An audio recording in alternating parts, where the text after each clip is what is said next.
Corona virus महामारी के संकट के इस दौर में दूर दराज के इलाकों के लिए समानांतर लाइफलाइन बनकर उभरा है भारतीय डाक विभाग। भारतीय डाक विभाग ने दूर दराज के इलाकों में समय पर जरूरी सामान, दवाई, चिकित्सा उपकरण पहुंचाया है, साथ ही बैंकिंग सेवाएं भी दी है।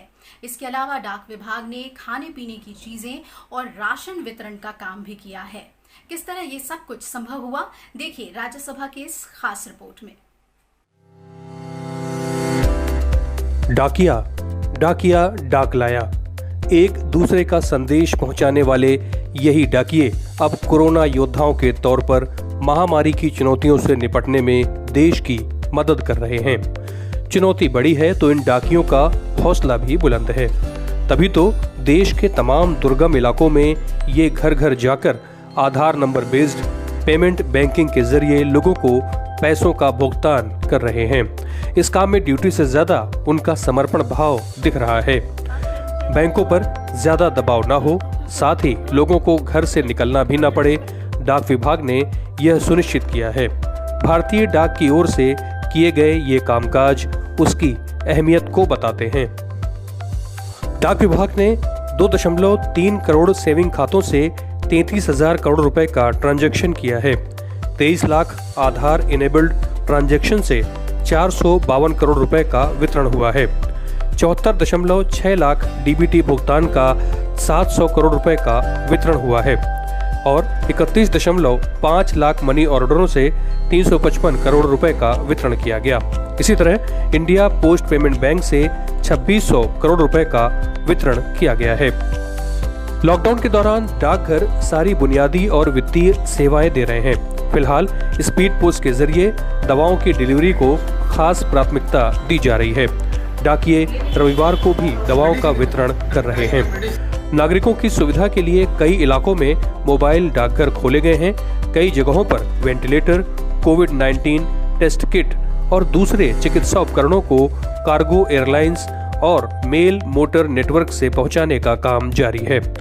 गुजरात सरकार की विधवा पेंशन स्कीम के तहत 4 लाख खातों से 51 करोड़ रुपए बांटने का काम 3 अप्रैल से शुरू हुआ। वहीं तेलंगाना में ग्रामीण अंचलों में बुजुर्गों और अन्य की पेंशन की 509 करोड़ की रकम भी डाकघर की मदद से बट रही है। यही वजह है कि प्रधानमंत्री नरेंद्र मोदी ने मन की बात सहित कई मंचों पर डाक विभाग के योगदान की सराहना की। जरूरी वस्तुओं की कमी न हो, इस काम के लिए भारतीय रेलवे करीब 60 से अधिक रेल मार्ग पर 100 से भी ज्यादा पार्सल ट्रेन चला रही है। इसी तरह दवाओं की आपूर्ति में हमारे डाक विभाग के लोग बहुत अहम भूमिका निभा रहे हैं। हमारे ये सभी साथी सच्चे अर्थ में कोरोना के वॉरियर ही हैं। कोरोना संकट के बीच कठिन दौर में भारतीय डाक ने दुर्गम इलाकों में करोड़ों रुपए की राशि पहुंचाई। बुजुर्गों की पेंशन हो या दवाएं और जरूरी सामान, इनको पहुंचाने में डाक विभाग आगे रहा। 1,55,000 से अधिक डाकघरों के नेटवर्क के साथ इसे कुछ माह पहले मिले 1,86,000 हैंड हेल्ड AEPS यानी आधार इनेबल्ड पेमेंट सर्विस मशीनों ने खास काम किया। इंडिया पोस्ट पेमेंट बैंक की इस सुविधा से घर बैठे पोस्टमैन के जरिए पैसे हासिल करना संभव हुआ है।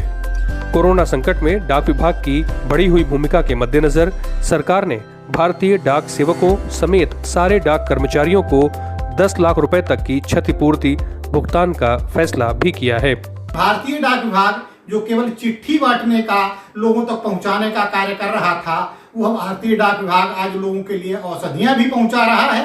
लोगों के लिए फल सब्जी वगैरह जो भी बाजार की आवश्यकता की चीजें अपनी अपनी गाड़ियों में लेकर के वो पहुंचा रहे हैं और आवश्यकता अनुसार स्थानीय तौर पर हमारे कर्मचारियों ने व्यवस्था की तो वहां पर वो जो लोग गरीब निर्धन हैं उनको भोजन वगैरह भी उपलब्ध करा रहे हैं। लॉकडाउन के चलते डाक विभाग को कई जगहों पर दिक्कतों का सामना भी करना पड़ता है।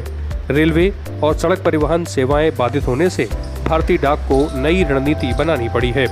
भारतीय डाक जहां एक ओर अपनी सारी सेवाओं को जारी रखते हुए लोगों को राहत दे रहा है, वहीं उसके कर्मचारी भी लगातार संकट में गरीबों की मदद कर रहे हैं।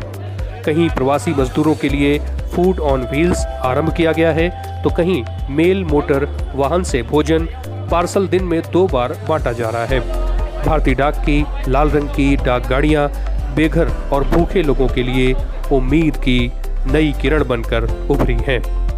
अरविंद कुमार सिंह, राज्यसभा टीवी, दिल्ली।